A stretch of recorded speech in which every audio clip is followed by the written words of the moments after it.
What if I told you there is a government-backed investment that can completely wipe out your capital gains tax and it's backed by Indian Railways itself?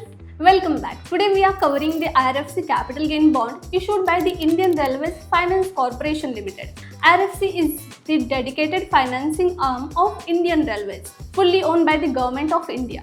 If you are a new investor exploring capital gain bond options under Section 85 of the Income Tax Act, IRFC is one of the 4 government-backed options you absolutely must know about.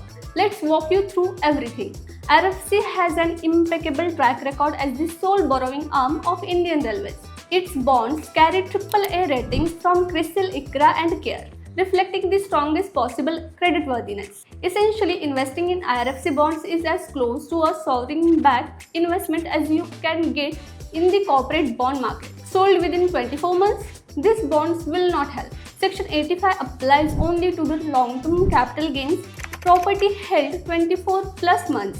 Short-term gains are taxed at your slab rate with no exemption. Confirm your holding period with your CFO. The interest rate is 5.25% per annum. Your interest is paid out once a year on the 15th of October.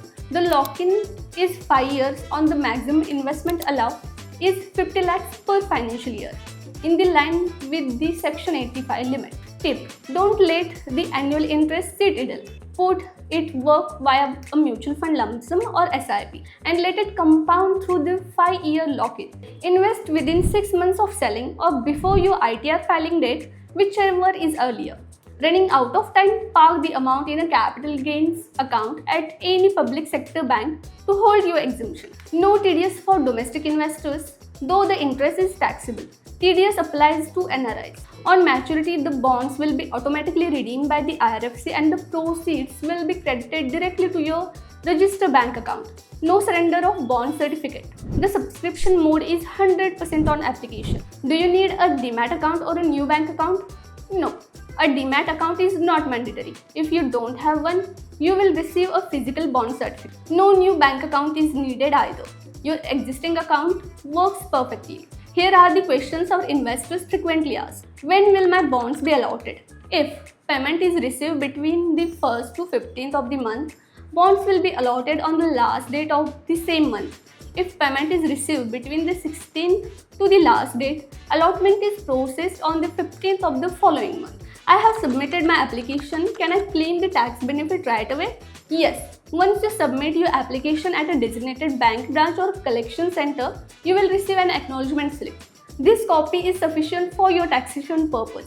You do not need to wait for the actual bond certificate to claim your Section 85 Irresistible 54AC tax exemption. When will I receive my bonds after allotment? Demat mode. Bonds will be credited to your Demat mode account within 10 to 15 days. Physical mode, the bonds will be dispatched to your registered address within 15 to 45 days from the date of allotment. What is the interest on application money between the withdrawal date and the allotment date? Interest is calculated from the date of realization of the check, Demat draft, NEFT, RTGS at the prevailing coupon rate. To summarize, IRFC capital gain bonds offer 5.25% annual interest, AAA ratings from CRISIL, ICRA and CARE, government backing through Indian Railways, no TDS, no Demat account is mandatory, auto redemption at maturity. For application assistance or home service in Pune, connect with us at Sandref Invest. Details are in the description below. Like, share and subscribe for more investment guidance. Hit the bell icon so you never miss an update. Thank you.